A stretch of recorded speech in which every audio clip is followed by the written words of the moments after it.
Habang buo pa ang hapag kumakain kayo sa hapag, tahimik ang paligid, pero abala ka sa cellphone mo.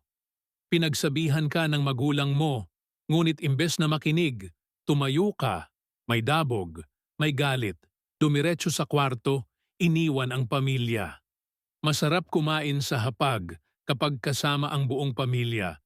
May kwentuhan, tawanan, may init ng pagmamahalan. Kaya kapag sinabi ng magulang mo na itabi muna ang cellphone, makinig ka. Dahil hindi lahat, may pagkakataong buo pa ang pamilya. Mapalad ka dahil may magulang kang gusto na sabay-sabay kayong kumain, kumpleto, masaya. Pero kapag nawala ang isa, hindi mo na maibabalik ang dati. Wala tayong rewind. Wala tayong paraan para baguhin ang nakaraan. Ang kaya lang natin, ang mahalin sila habang buhay pa sila. Iparamdam ang pag-aaruga, ang pasasalamat, ang tunay na pagmamahal. Huwag mo na hintayin ang huli, ang puntod, ang katahimikan, ang sana, ang kung alam ko lang. Dahil kapag wala na sila, wala na ring makakarinig ng mahal kita.